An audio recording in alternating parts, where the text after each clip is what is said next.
Okay, it is 7 o'clock and we are ready to get going. So good evening, everyone. Welcome to the West Shore Community College Humankind series. Humankind is West Shore's arts, culture, and lecture series. My name is Tom Alway. I'm the Director of Information Technology at West Shore Community College, and I'll be your host for tonight's program. This is the 6th year for our Humankind series. Tonight's presentation is the 9th in the year's series focusing on the future of work. We're specifically exploring the question, what is the future of work? We ask because we really don't know. People have been asking this question for many, many years, but as everyone knows, COVID turned the workplace upside down, and specifically how we think about work. Suddenly, terms like remote work and hybrid workplace have become a commonplace in our everyday vocabulary. We also experienced what is being titled as the Great Resignation, where people are just walking away from their jobs.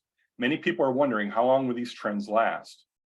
For this evening's presentation, we are focusing on what the future of work means to you and our community. I would like everyone to be aware that this presentation is being recorded and will be available at a later time on the Humankind page on the college's website. If you would like to review some of the past lectures, you can find them on the website as well.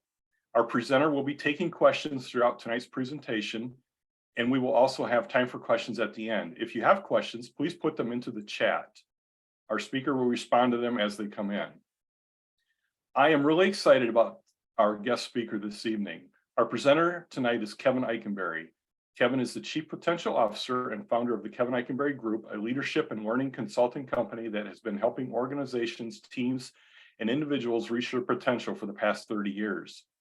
Kevin is a world-renowned leadership and remote work thought leader, a multiple-time best-selling author, speaker, consultant, trainer, coach, leader, learner, husband, and father. Kevin's philosophy in business and in life is that every person and every organization have extraordinary potential. He believes learning is an active, ongoing process, not a passive, one-time event. Learning, work, and life should be fun, and if we are doing it right, work and learning is play. One of his areas of specialty as a thought leader is remote and hybrid work, an important focus of this year's Humankind series. Regularly named one of the world's top leadership and management experts, he has worked with leaders in at least 43 different countries.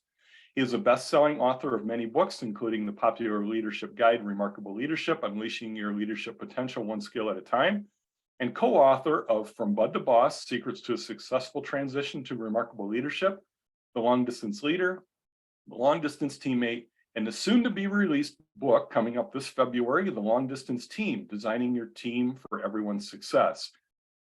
He is the host of the well-known Remarkable Leadership podcast, which has listeners from over 90 countries. As a seasoned and in-demand speaker, he has delivered keynote address to countless organizations around the world. Kevin grew up on a farm in Mason County, where he learned some of his most important leadership lessons while working with his dad. He attended Purdue University, Boiler Up, where he earned his bachelor and master's degrees. He currently resides in Indianapolis with his wife, Lori, but still vacations at his family farm here in Mason County. And in his spare time, he enjoys providing a good home to antique John Deere tractors. It's my pleasure to introduce to you my good friend and mentor, Kevin Eikenberry. Thank you, Thomas, and welcome everybody. Tom said way more about me than you probably need to know, but there's one other thing that is maybe useful to know, and that is not only have we been working with leaders from around the world on topics like remote and hybrid work for a number of years, but for over a decade, I've been leading a hybrid team, largely, almost entirely, a remote team. So hopefully I bring not only a broad perspective and a perspective from doing some of this writing, but also the perspective that's valuable from doing it every day. And while I'm in my office, most days, I'm the only one that's here. So with that, let's dive in and talk about where we're headed for the next little bit. We're going to talk a little bit about where work is headed, where work is and where it's headed, kind of the overall theme for the Humankind series. And then we're going to talk about what I believe we're living in now, which is what I would call a 3D world of work. We'll talk about that a little while. And we're going to talk about what all of this means to us as employers, as employees, as students. A lot of you are here for extra credit, and as a community, which I know that some of you are here for that purpose as well. And as Tom said, we're going to take, I want your questions, your comments throughout. So open that chat. Feel free to use it. You don't have to wait till the end for your questions. If I say something you want me to say more about that, or you have a question, just ask it. If you have a comment, just share it. I hope you'll do that. And as I teased and promised a little earlier, there'll be a chance to win a valuable prize. And no, it is not an orange tractor, as someone asked me in the chat. So with all of that, that's where we're headed. And this is really meant to be not a lecture, but a conversation, as best we can do that in this medium. And so I spent a lot of time in this medium and have had lots of true conversations here. And so hope that we can do that. So I really do want to spend some time thinking about what we need to be thinking about as employers, as employees, as students, as young people, as a community. And so you can put as many of those hats on as you want during the course of the next little bit. Okay. So, for most of our lives, we've talked about something called the workplace. But the question is now is, what is the workplace? Right? Some people, the work has always been, and don't forget retirees. Got it. Okay, cool. Well, you're in the community, so we'll just count that. Okay. So some work has always been face-to-face, and it always will be. And many in the community, you're working in jobs that require you to be face-to-face, a service industry, a hospital, a warehouse. There's lots of things, a manufacturing facility where the work is done in close physical proximity to other humans. And it was, of course, during the pandemic. And that's not everyone's situation, right? So for the rest of us, we have things like, well, some people are working fully remote. And there are people in Mason County that work somewhere, that work for someone somewhere else. There's at least one of those people on this session this evening that I know for sure. And there may be others. So some of us are working fully remote. Some of us are working in some sort of hybrid model, which looks like all sorts of different things. I'm in the office 2 days a week, and I'm working from home 3, 4 and 1, 1 and 4, all sorts of combinations of that. I come in when I need to, all of those things. But also for many, it's also confusion, because maybe we figured out how to do it one way during the pandemic, and now maybe we're going back to another direction. And I think the confusion is real. And I want to lift our eyes up from sort of where we're at right now. Yeah, exactly. So Dell says, if we're in the hospital, there's not going to be remote jobs there, although there are certainly many remote jobs in healthcare, including telemedicine types of things and others.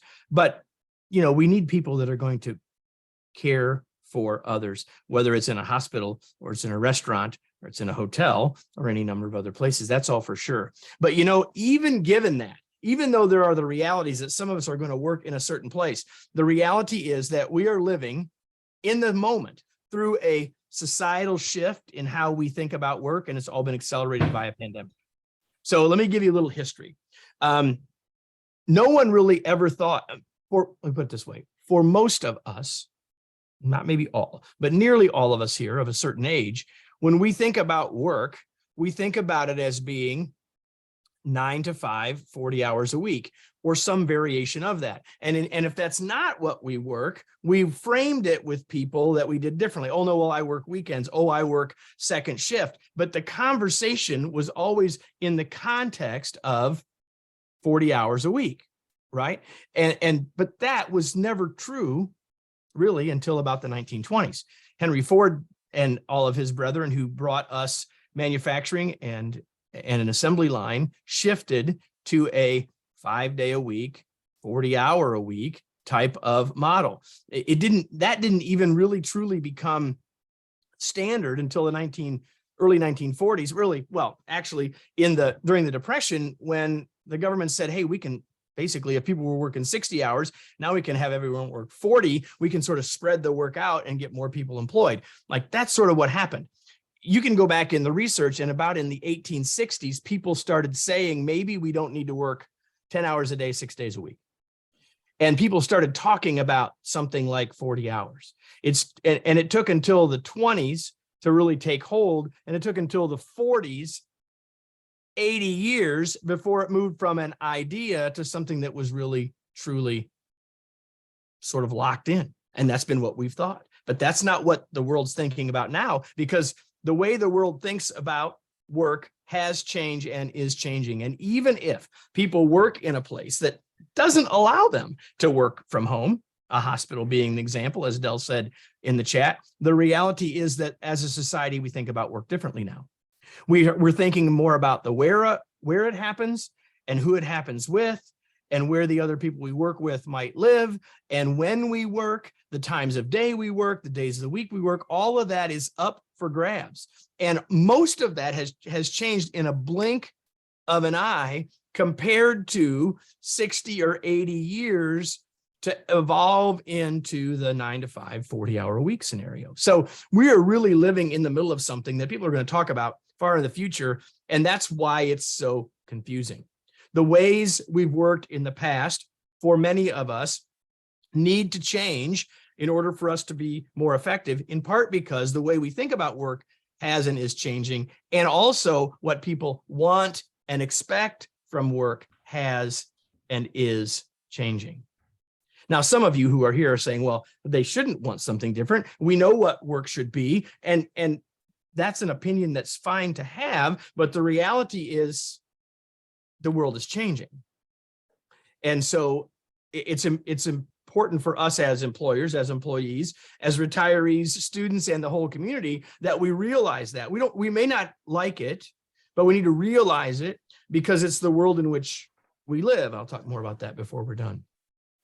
And speaking about the world in which we live, in preparation for some work I've been doing throughout the month of January, I spent a couple of months spending a lot of time thinking about, so what's going on in the world now, and how could we describe it in a somewhat simple way? And I came to it this way and said that we live in 2023 in a 3D world, meaning 3D words. So let me lay these 3D words out for you, and then we're going to dive into them a little bit deeper. So we live in a world that is more divided than ever. We live in a world that is more dispersed than ever. We live in a world of people who are more discontented, perhaps, than ever. These things apply to the world and they apply to work. And it's important, before I go and dive into each of them, that I say this, that some of what I'm going to share on the slides that follow, you're going to say, well, Kevin, that's not news. We've heard that before. But the reality is, it may not be news to the media, but it's still new. And while the media might be on to the next topic, all of the things that are inside of these 3 points are extremely true and extremely relevant for us who live and work in the world today. So I'm going to talk about all 3 of these in a little bit more detail. And again, put whichever hat on that you want to put on in terms of thinking about it as an employer or a leader, thinking about it as an employee, thinking about it just as a member of the community. So we definitely live in a divided world. We live in a more diverse world than ever. We interact with people with greater diversity of different types than we ever have before. And that's not going to go away. And because of that diversity, while there are great opportunities there, for many of us, we are separating, trying to find likeness, because as a world gets more and more complex, one of the ways to make it simpler is to find people that we are more like. And that leads, if we all move to our corners, so to speak, it leads to there being less conversation. It leads to a louder echo chamber. And you may have heard of that phrase, the louder echo chamber, used in terms of social media, but I'm not just talking about that. What I'm saying is, as humans trying to make sense of our world, we find ourselves trying to make sense of it with people that we know and understand, which is part of the cause of the division. I'm not talking about politics, although that is another source of division. I'm just talking about the fact that our world is creating more, the nature of our environment is leading us to be more divided than ever. In a search to simplify a complex world, in trying to create more certainty for ourselves, we're more divided. And yet, paradoxically, we have a greater desire for connection than ever. You know, many people found during the pandemic that they found greater connection with people, even if they were at a distance with them, because they needed that connection. And I'll say more about that in a second. So while we are more divided, the desire for connection is still very real. Let's be clear. While our world is changing, as humans, we're not changing nearly that fast. The way we're built, the way we're wired is not changing nearly that fast. We need, want, crave connection. And while we're in a divided world, we're also in a dispersed world. So not only are we more diverse, but we're more global. And in the chat, if you are in the workplace, just yes or no in the chat, say, do I work with people further dispersed from each other than I ever have before? And just give me a yes or a no in the chat if that's true for you. But certainly, we are in a more global world, and global can literally mean the globe, but it could mean different time zones, right? It could mean lots of different things. And we are more disconnected because of, in part, because of the distance, right? When we are at a distance from each other, it creates this sense of, I mean, we are literally, geographically more dispersed than ever. And that distance is real. And because of that, there's some things that play into that. So let's just take someone who works remotely for a second, right? They are at distance from their teammates, right? Even if all of us live in the same county, right? We are not seeing each other every day. Here's a psychological reality. Our viewpoint of the world is framed in part by the environment in which we are operating and living. So we could make that point as take us back to our point a minute ago about a divided world. But in terms of being dispersed from each other, if all I see around me is the spare bedroom that I'm working in, or the rest of my dining room or kitchen as I sit at the table, I am not reminded in the same ways about who I work with or who I work for or what I do. I'm not walking into a building with a name of the company on the building. I'm just seeing my house. And so I begin to have much more of an individual focus in my work. And we find that more and more people are defining their work as their work. My job is my to-do list, right? My job is not a part of something larger. And so in a more dispersed world, it's harder to create common purpose. And so even someone who wants to do good work, is working hard, their purpose is now defined much more in an individual or insular way, rather than being a part of something larger. And so that means that unless we can create ways, which we certainly can, of creating that common purpose, the reality is that we are not just dispersed geographically, but we're dispersed intellectually and emotionally as well. And so when we don't have the kinds of interaction, the kinds of communication that we may have been used to, it may be harder than ever for us to be clear about what we're doing, why we're doing it, who we're doing it with, who we're doing it for, and all of those things. Now, the news media for a number of months talked about this thing called quiet quitting. People weren't leaving their job, but they might as well be, because they were really, truly disengaged. And so all of these things on this list about a dispersed world are some of the reasons why people were quitting, even if they were still getting a paycheck. And while that's no longer in the news, all of these other factors are still real. And so the underlying causes of something called quiet quitting still exist. So we live in a divided world and in a dispersed world. So Jennifer, that's how you feel in your current job. So one of the things that I would encourage you to think about is, how do I think about reconnecting with the members of my team, better understanding what it is that we do together? How is the work that I do connected to the work that you do? And the more that we can do that, the more we can start to shift some of that. And unfortunately, we got some. Can you mute some people there, Tom? I think you can do that too.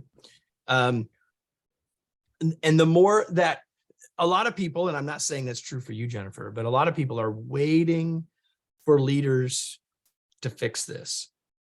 And I would certainly say that leaders ought to be working to fix that. But I would say to someone whose leader's not doing that, not to wait, to ask for, not to come at it in a whining or complaining sort of way, but in a way that says, hey, here's what's missing for me. Here's what's keeping me from being as productive and successful and satisfied as I would really like to be in my work. So while I would like to hope that leaders are aware of, empathetic to, and trying to fix some of those things, if our leaders are blind to that, then I think we need to take the bull by the horns. And that really leads to the third D,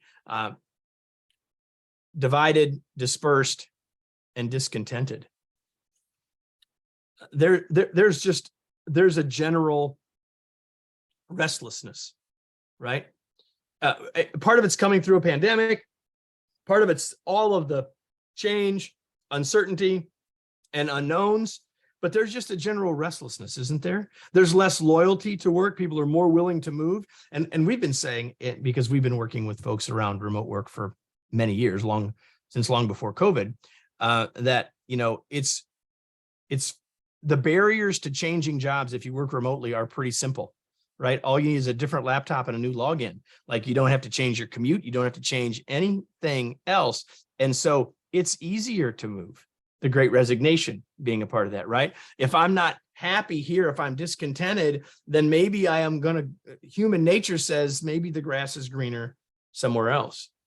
We live in a discontented world because trust is depleted. I mean, in my lifetime, and it's not short, by all of the measures of societal trust are at their lowest levels in a very, very long time. We don't trust our institutions the way we once did. We don't trust our politicians the way we once did, and on and on and on. And it's not just societally or culturally, it's also organizationally. There's less trust within teams, partly because of the dispersion and partly just because of the division, but just trust is at a lower level. And when we don't have, as humans, the level of trust we'd like, then that leads us to be more discontented. Stress levels are higher, in part because change is continuing to accelerate, and mental health is at lower levels by many measures than it's been before. And actually, I think one of the good things that's come out of all of the pandemic is that people are more comfortable sharing some of their concerns around their mental health. We spent a lot of time in our organization helping people think about mental fitness, not just so think about the physical health model. Rather than waiting till we're sick, let's think about trying to be more physically fit so that we'll be healthier. So I think that's something we're thinking about. But let me make a point about the third to the last bullet. I'll put it this way, back to when Corona was still a beer instead of a virus, we already had an epidemic of isolation and loneliness in the United States before we had a pandemic, right? And so that certainly hasn't gotten better in the last 3 years, right? Because all the factors have continued in many ways to push us apart. The comment says, I'm thinking we're also finding the importance of putting our work in the back burner to our family needs and dedication to what's really important. I think the pandemic for many people did that, right? It maybe not back burner, but it certainly brought up, and we've had lots more conversations with organizations and leaders about the nature of work-life balance and how do we balance those things. And we've maybe learned that we want to balance them differently. And we may have figured out that we're having trouble figuring out how to do that balance, which may lead to discontent. And if we're working from home, it's hard to avoid thinking about it because the life is all around us, right? We're not just walking to, I mean, it's easier to balance them in some ways, or at least to choose between them if there's two physical places we're doing it. But if all of that is blurred, then the balance is also blurred. For sure. So people were suddenly thrust into a situation where they were forced to work remotely without having the time to transition or learn how to adjust and navigate it. for sure. And I would say two things about that. It was hard for lots of people. It was less hard for our organization because we were already doing it, but we saw how hard it was for people. But the other thing about that is that organizations and people largely figured it out, some way faster than others. But we worked with a lot of clients in the days and weeks after the shutdowns, if you will, and it was amazing how many people for the first 30 or 45 days, productivity went up, engagement went up, people were trying to figure it out and they rolled up their sleeves to do it. But then the discontentment started to come back because the length of time kept getting longer and we didn't know when the end was and all of those things, right? Yeah, it was hard, but would it have gotten done if not for the pandemic? And it wouldn't. What that did was forced us to figure it out for sure, right? And if the comment comes into me that says, if you aren't open to addressing the change of priorities and working with people, you'll find retention is difficult. We're going to talk about retention here in just a minute. Everything about where I started, about how we all view work, which in part relates to this point about the relative priority of our families and our work. All of that's mixed into that, right? And if we as employers aren't willing to acknowledge that fact, we are going to have trouble keeping or attracting people to work for us. We may not love it. It doesn't matter. It's the truth. It's the reality that we live in. I actually happen to believe it's the right answer for us to be empathetic, understanding, and know where people are. We still have to get the work done. I mean, the people on my team, we have to get the work done. We need to get the work done. And yet I ought to be able as the leader to help people balance those things as well, for sure. So I have a question for all of you. Well, first of all, Savannah says, humans are social beings as a whole. Do you think the pandemic may have made it more true than before after being locked up so long? I don't know. I mean, humans were, and will be social beings. I think that some of us may have become more aware of how social we are, or we realize what we missed when we were in lockdown, right? And I think that, and I've said to lots and lots of leaders, that one of the things that I think that the pandemic offered leaders was the chance to realize that they needed to be more empathetic. And I think many leaders did figure that out, and they became more empathetic. And oh, by the way, their teams expected that. And I hope that that's a lesson that isn't lost, that we can maintain that and recognize that moving forward. To me, that is one of the many silver linings that I see in all of the challenges that we faced over 3 years. So here's my question for all of you, and just use the chat. I love that you're doing it. I appreciate that a lot. Makes it a lot more interesting for all of us for me to be able to talk to the things that you're sharing. But here's the question. Of the three, divided, dispersed, or discontented, I just love to know which of them is impacting you the most. And so either type in one of those three words or just say all. I just would be curious. And I think it's useful not only for me to know, but it's curious for you to see from each other. Like, am I alone here? Right? So I'm seeing some discontented. I'm seeing divided. I'm seeing all. Okay. And so it's important for us all to see what's being said there. Here's why. Because if that's how you're feeling, it's important for you to know that you're not alone. And especially if you're not interacting in the kinds of ways we did at work, you may not have realized that. You may not realize that you're not the only one feeling that way. And I think that that's useful, powerful, really, to know that you're not alone in that regard. So I know that when you hear those three words and you hear all the stuff I've just said, it doesn't sound like a rose garden. And you might think, well, Kevin, I was kind of hoping this might not be quite as much of a downer today. And so what I'm going to do now is show you a slide, and I just want you to look at it quickly. And by the way, now we've gotten all three of the D words have shown up in the chat. Right? 32 people And all three of them have shown up, and several of you said all of them. Okay. I'm going to show you on the next slide a bunch of letters, and I just want you to, in your head, say what do you see when you see these letters? Okay, here they are. Just, you don't need to put anything in the chat. I just want to say, what do you see?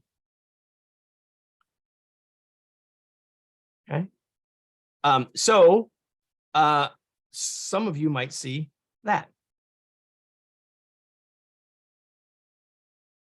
opportunity is now here. Some of you might see opportunity is now here, or opportunity is nowhere. The reality is it's all the same letters. So we can look at, and at least one person has said, hey, I didn't see the 3Ds as a downer. Well, I guess I don't see them that way either necessarily, because I like to think that opportunity is now here as opposed to opportunity is nowhere.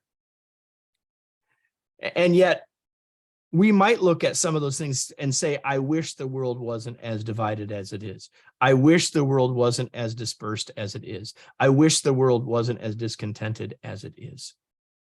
And yet all of those things can provide opportunity for us to learn, opportunity for us to grow, and as a community, perhaps some real, true opportunities. So I'm reminded when I share things like this about change, that a lot of us might say, man, I really wish this was different. I really wish it was better. Someone really ought to. Why doesn't someone? And as Tolstoy said, everyone thinks of changing the world, but no one thinks of changing themselves. And so for the next few minutes, we're going to talk about, okay, if this is the world that we live in, if these are the cards we've been dealt, what can we do to make more of it? What can we do? What changes or adaptations do we need to make to turn these things into something good or positive for us? And Carmelita, that is a true opportunity, right? Because some of you may be saying, hey, I don't feel those 3Ds that much, but I promise you someone does. And you may say, I feel discontent, but I don't feel the other two. Someone that you know does. Being willing to be empathetic, being willing to listen, being willing to ask the question can make all the difference. And by the way, when you do that, it starts to change your relation and connection with them, which starts to change what? At least one, if not two of those Ds in a positive way. When we're willing to reach out and ask, when we're willing to be empathetic with others, we're going to positively impact with at least one other person, at least two of those 3Ds, maybe all three. Okay, so what changes must we make, or what changes can we make that can make a difference? And so I'm going to have you put if you're in a leadership role and an employer role, I want you to put that hat on first. That's obviously the world that we live in the most. And so if we don't take these things into account as a leader, we're going to have lower retention, as was already been mentioned. Right. So if we are willing to adapt to these things, we can get better results. If we're willing to do that, we can not only keep the talent we've got, but attract new talent that we might need. And both of those matter a lot, right? If we can work to adapt to this, if you're a business owner and you're thinking, I need other people to step up and lead in my organization, I need to create a pipeline of leaders. Some people might call that succession planning. But the reality is there's an opportunity for us to create new leaders from this situation if we're willing to adapt. If we're willing to adapt, we can create greater innovation. Listen, one of the greatest opportunities for innovation is greater diversity of thought. Having people with different perspectives come together, right? And Janet, I'm going to get back to your point that you're making there in the chat here in a few minutes, because I think it's absolutely right. Right? It's absolutely right. It's not only to retain, it's the opposite of the brain drain, right? I was trying to think earlier today to come up with a word that would rhyme there, but it's the unbrain drain, or it's the brain undrain, I guess is what I'm after. Like, how do we keep folks? How do we get people to come back? How do we attract other people? We're going to get to some of that in a few minutes. And if we as leaders are aware of these things and can think about these and create greater collaboration, we will improve how people feel about being dispersed, how people feel about being disconnected, and we'll reduce the division as well. Productivity can grow, of course. We can create a culture that we want in our organization, which impacts all the rest of these things. And the reality is, with as much change as is going on, we have to keep these things in mind. So the reality is, if we're not willing to make these kinds of changes as a leader, if we're not willing to start by saying, this is the world we're living and working in and leading in, and so then how do we see it as an opportunity to take it to our advantage? And it's doing these kinds of things that can do that for us. Okay. So continue to put your comments and your thoughts in there for sure. I hope that you'll do that. And now I want to talk about this from a community perspective for a while, right? So why must we adapt as a community? And again, it's already been said in the chat. To me, keeping the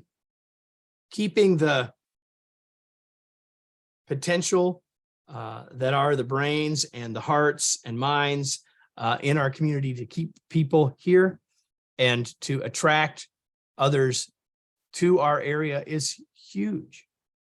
And if we're not willing to think about the world that we're living in and think about what we provide as a community differently, we run the risk of becoming more and more irrelevant. But when we get it right, we have the chance to create an even more vibrant community. And it's an upward spiral. If we can create a place where people want to be and create a buzz or a vibe, as some people would say, then we can basically get more people to want to be there. And so this is something that requires employers, employees, but it requires the community to think about this. And if we can do these things, then we can spur innovation and ultimately have increased economic success in our community. I mean, I don't live in Mason County now, although I pay taxes there, and I fully hope to live there again at some point. And so I feel invested in what we're doing in Mason County. And I will say this: I can remember as a kid the conversation about are we a vacation holiday community, or are we trying to build manufacturing jobs and such? And I remember some of those conversations, and I'm guessing some of those conversations still take place. Here's the opportunity now, right? They don't have to be tied to a brick and mortar office setting. And the people that used to worry, like, if we have a smokestack, that's going to make it less desirable for people to come, the kinds of jobs that this kind of these create or can be created or can bring people to Mason County don't have any of the perceived downsides that some might see. I'm not saying everyone does, I'm saying I do, but it doesn't have to be now this or this. It can be both and, right? And so people can choose where to locate. Mason County is desirable, but we got more to do about that. And I'll share a few thoughts, just Kevin's thoughts about that, right? It is a new way. It is absolutely a new way to look at economic development, for sure, right? So what do we need to think about? Oh, and by the way, some of you are saying, yeah, Kevin, but I already don't like the traffic in the summer with all the people coming here to vacation. Guess what? If people are working here largely remotely, they're not even in their cars all day. How about that? We'll even give a nod to that. So what do we need to think about as a community if we want to start to think about a 3D world and a new world of work and a future of work where we can participate in new ways? Well, the first thing we have to do is we have to listen to the needs of the people that we want to retain and attract. We need to understand, we need to do a lot more listening to employers, to employees for sure, and to folks that we want to get to come to our community. So we need to do a lot more listening. This needs to be the start of a conversation, not a set of decisions. Okay. We certainly need educational support. And certainly West Shore is doing some things there. Our schools are doing some things here, but I would challenge, and we've got folks here for extra credit. I hope this isn't too dull and boring for all of you that are here for extra credit. And so what I'm about to say is not to say anything negative about what we are doing, but to say that for us to be successful in retaining retaining the talent that we have in our communities. We need to be providing education that sets people up to succeed, which means we need to be helping people learn the human skills, the communication skills, the planning skills, the leadership skills, and not only the hard skills and the job skills, but the human skills that are needed in order to succeed in a ever more complex working world, especially if we're not necessarily working down the hall from someone else that we're learning from. So educational support is a huge piece of this. And I think you'll like my next bullet. This is my favorite bullet in the whole presentation. We have to leverage the love. So I will tell you that, I grew up in Mason County, and people that I know that now see Mason County see something different than I did growing up, because it was just home to me, and the lake was the lake, and it was awesome, but it was just the lake, and we took it for granted. But you all know how many people come to Mason County and are blown away by our county. It is a desirable place for people to vacation. Why can't it be a desirable place for them to live?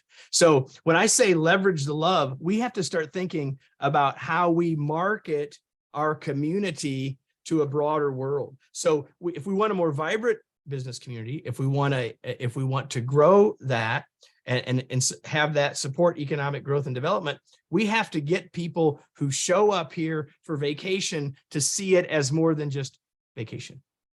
And I don't have all the answers for that, but I know that that's part of the solution, is to be thinking about that. There's probably ways to engage with people who, when they are vacationing here, to see about some of those things. And the next point has already been mentioned in the chat. What is the infrastructure that we need?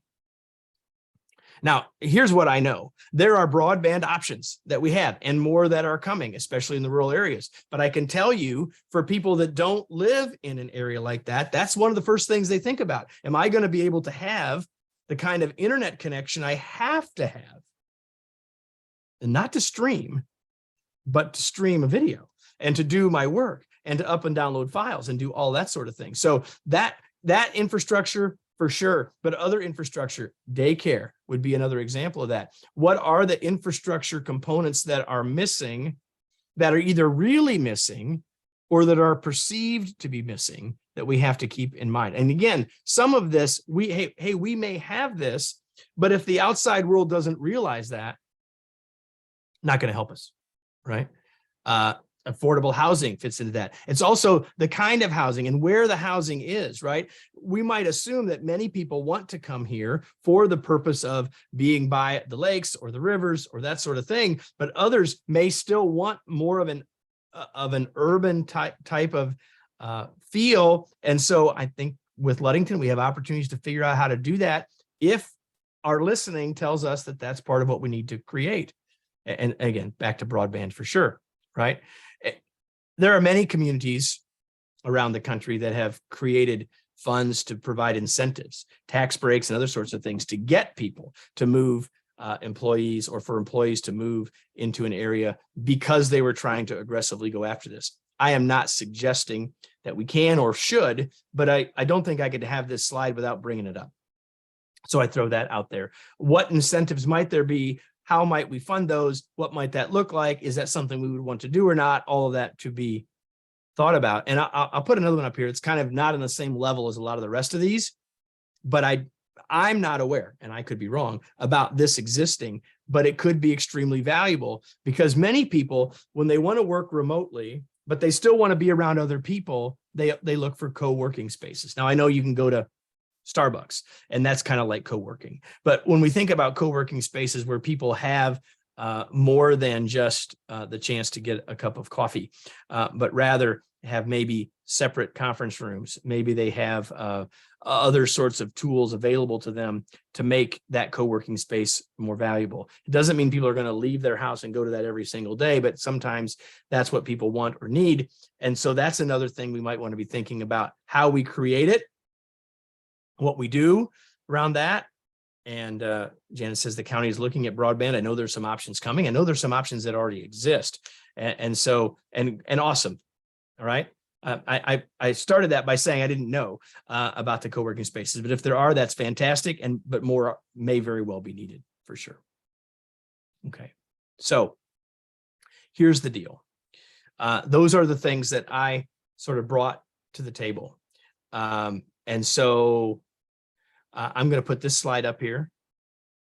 I'm going to ask Tom to come back and join me if he's willing to put his camera back on. We can talk now about whatever you all want. Some of you may want me to put my hat on, talk about how do I be more effective as a remote leader or as a remote team member, and I'm happy to answer questions like that. Some of you may want to continue the direction we were just heading at the end here. I'm happy to talk about whatever you all want. My time is yours.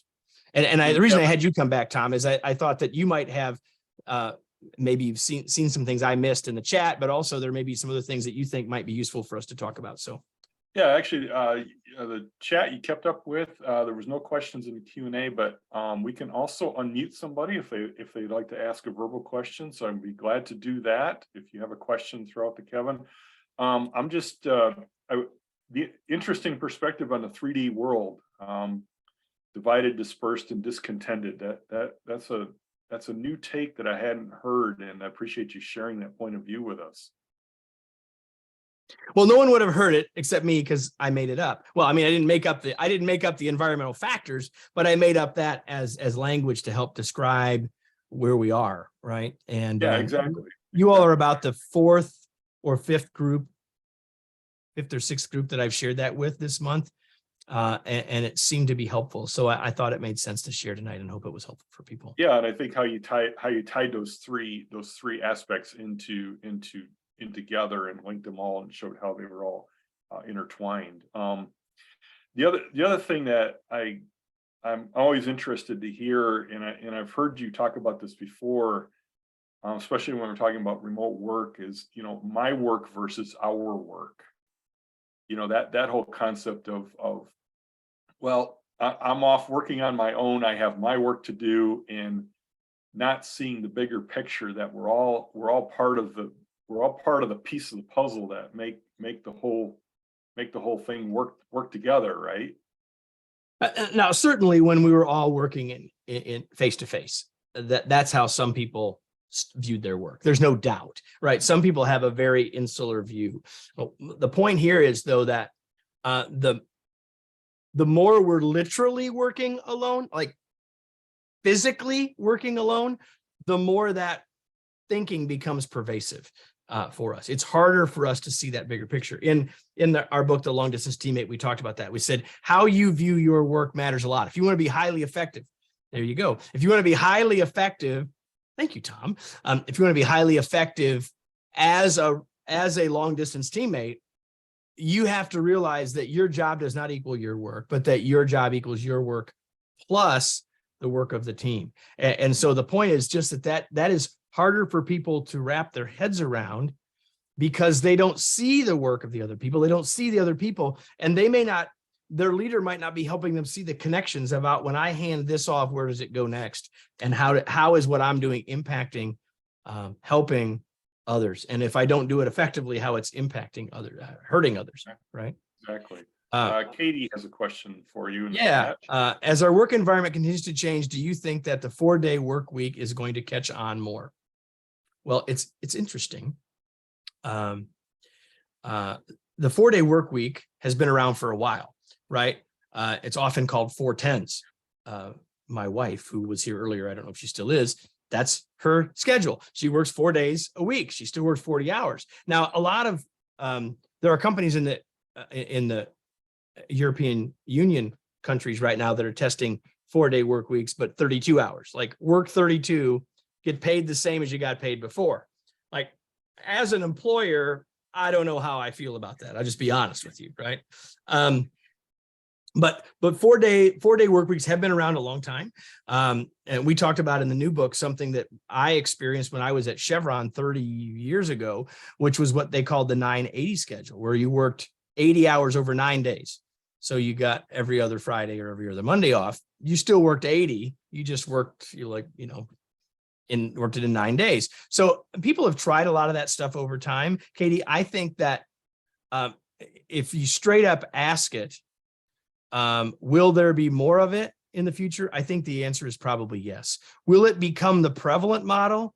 I don't think anyone knows, but if I were betting in the next 10 years, I don't think it'll become the prevalent model. Do I think it will become more common? I think probably so. Carly says we have a lot of antiquated ideas about productivity. More hours did not necessarily equal more productivity. 100%. 100%. Productivity is an output. In other words, we really can't measure productivity without looking at time. It's number of things accomplished per unit time. Productivity isn't the number of hours worked, it's the amount of work accomplished in the time provided. And any of you that have ever thought about how much more you got done the day before you went on vacation know that you can be more productive. Like we can get more done in a single day. Most of us can, right? As it turns out, and it was mentioned in the chat before we even started, before Tom hit record, that some people are actually feeling less productive now. They may still be getting the work done, but if it's taking more time, they're not being more productive. During the pandemic, I had the chance to work with lots and lots and lots of people. And pre-pandemic, the average American commute was 30 minutes each way, an hour a day. The average American commute was an hour a day. And so the question that I asked thousands of people was, what are you doing with your extra hour? And the number one answer, if we were playing Family Feud, the number one answer was, I'm working more. Now, some people said I'm exercising. Some people said I'm spending time with my family. Some people said I'm doing a hobby. Some people said I'm reading. But the number one answer was, I'm working more. And when they said I'm working more, then I asked, are you getting more accomplished? And Tom, I got really quiet. So productivity wasn't necessarily going up. In fact, productivity might have been going down for sure. And now things are coming in that I'm beyond. I'm going to have to scroll back here. Yeah, people will gravitate towards what they feel is important to them, like work hours. That goes back to the first point about how we societally think about work is different. Even if you've always worked in a job where you always worked with other people, now you know someone that doesn't. And you're like, man, I kind of like that idea. And maybe I can't do that in the job I'm in, but maybe I want a different job. Maybe I want a different career now, right? Maybe I want more flexibility. And I actually think the future of work is flexible, to be honest with you. When, where, how, with whom is probably the single thing I would say that will. So Kevin, that brings an interesting point, and you as an employer can speak to Carmelita's comment there about if an employer sets an expected amount of productivity, there should be an hour set. Yeah. Now there would be someone mentioned earlier, employment law. From an employment law perspective, if we're talking about people who are who are working by the hour, right, then that's a different sort of thing. But people on my team who are exempt salaried employees, I've always felt that way. Like what I'm paying you for is the output, and if you're delivering that output, see the other problem with the way people think about productivity is they're thinking about activity versus accomplishment. And so to that point is I'm paying for an amount of output. And if you provide me more output, then I'm getting a better deal. But it's not about how much, well, I was here a lot of hours. I was busy doing what? All that really matters is the output at the end of the day, right? And now output can be more than just words on a page or whatever. It could be collaborating with the team and all those other things, back to my work and our work. But we've got to move to a accomplishment focus, not an activity focus. And all of the issues about micromanagement and people wondering what if their people are working or eating bonbons and doing their laundry, that's all an issue where people were measuring the wrong thing. They were measuring, are they at their keyboard rather than are they accomplishing the things we need accomplished, done. 100% agree with that. That's a whole other subject, right? It's a whole other subject. Right. Janice says maintaining a positive team culture with those working in the office and those working remotely is something that must be given attention to. And so that's we spend a lot of time helping people do that. Right. And here's what I can tell you for sure, that can be done. Right. Because I have a team that's spread out across, I think I counted now 9 states. And as of January 1st, another state has been added to the list as someone moved from Indiana. And so the reality is that you can absolutely do that, but it's not going to happen. Creating that positive team culture, creating a productive culture, whatever word you want to put in front of culture, when you have a hybrid team, is not something that's going to happen automatically. You have to work at it. The team has to work at it and the leader has to work at it. Right. And Shannon's comment about job satisfaction in relative to pre and post COVID, and job satisfaction is kind of it's kind of subjective, right? Well, there's lots of research about it. And the first thing I always say to leaders is I don't want people to be satisfied. I want them to be engaged. Like satisfaction is kind of like a low bar. Like I know that my wife was here earlier and I'm going to scan down and she still is. So if I ask Lori something and she says it's fine, I certainly know it's not perfect. And that's sort of how, like if your spouse says it's fine, do you think it's fantastic? Of course it's not. And exactly. She said correct to Tom and I. But here's the thing. Job satisfaction has been impacted. That's why we've had the Great Resignation. That's why we've had a lot of these things. But I would say satisfaction is a low bar. What I really want is for people to be committed. I want people to be more than just coming for their paycheck, but I want them to be engaged. And there are many organizations and there are many folks who are more engaged than ever, but across the board, it's probably lower. And that's one of the reasons we had quiet quitting. It's one of the reasons we had the Great Resignation. People looking for something. Can I find something better? And what I often tell leaders is that the number one reason people are leaving a job is that they fire their boss, right? They fire their boss. And so that's an indictment. I think on us as leaders, in many cases, I think there's one we missed up here, Tom. Did we? I found that the lack of communication when an employee begins a job kills productivity 100%. I've just been asked to write an article for a trade publication. You may have heard of something called onboarding. How do we bring people onto an organization? And that's become more challenging in some ways. When people are coming onto a remote team, there's at least one person on this call that joined a team remotely and had to be onboarded in that time. But the big issue now is reboarding. I don't know that I love the phrase, but I'm being asked to write about it. The idea of people have been remote and now they're being asked to come back to the office some of the time. And how do we reboard them? How do we set clear expectations about the reentry, about how we're going to work together now, as opposed to us all being apart, just being together some of the time, or I see some people in the office, but I'm not in the same day as other people. Like all of that is a thing, right? All of that is a thing. I don't see any more, and I've got 2 more slides, Tom, so I probably need to go on because what was the promise? Does anyone remember in the chat what I promised at the beginning that I haven't yet done?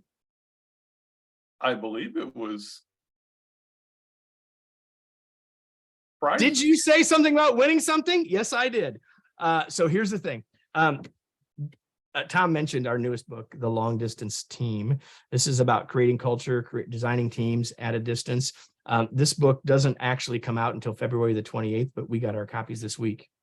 So if you're a LinkedIn person and you want to connect with me on LinkedIn, go to LinkedIn. I'll put the link up here in a second, but if you can spell my name, which is like on this slide twice, you can find me on LinkedIn. And if you do that, send me a note, connect with me, send me a note and say, I was in the West Shore thing. I'm going to pick one of those people, sign a copy and send it to you. And maybe 2, you never know, it's possible. And if you're not on LinkedIn, you want to send me an email, my email's on the next slide, so you can do it that way. So the chance to win a book. I'll sign it to you if you win. So you can connect with me on LinkedIn, but you got to tell me, hey, I was in the West Shore thing. Or you can send me an email, kevin@kevineikenberry.com. How can you purchase the book? You can pre-order it now on Amazon. Within a few days, you'd actually be able to order it from us. But if you're buying a single copy, cheaper to buy from Amazon. And you can go to Amazon and put in the long distance team, you'll find it, and you can order a copy there. You can you can get it on Audible, or you can get it in print, or you can get it in ebook, all those things, right? So that's what I promised. There's some ways to get connected to me. If there's something else perhaps that we didn't talk about that you didn't want to ask in this group, thank you, Eric. That is the brand new website for the book that is not perfectly finished, but is up as of today. But if you want to get connected with me, if you have a question for me, all those, if you can find me on social media, you can send me an email, you can go to kevineikenberry.com. Any or all those things are perfectly fine thing to do. Tom, thanks for moderating and hosting and sharing the last 15 minutes with me here. And thank you all for being here. And I guess with that, I'll hand it back to you, Tom. Okay, well, thank you very much, Kevin. It was much appreciated. I know I learned a few things tonight, and I hope everybody else did too. So we thank everybody for attending this evening's presentation. The next Humankind event is titled I Quit, the Great Resignation and the Future of Labor Markets. And I know Kevin talked a little bit about the Great Resignation in his presentation. That event will be again virtual and be held on February 23rd at 7 p.m. and check the Humankind page of the West Shore EDU website for more information. I did want to ask everybody one more favor. As you leave this webinar this evening, you will be asked to complete a survey allowing you to comment on the quality of the presentation. This is very important and helpful for us as it helps us determine the direction of future Humankind events. Please let us know what you liked about the presentation, as well as any opportunities we could implement to help improve the viewer experience. Thanks again for joining us, and I hope you have a great rest of your evening. Thanks, everybody.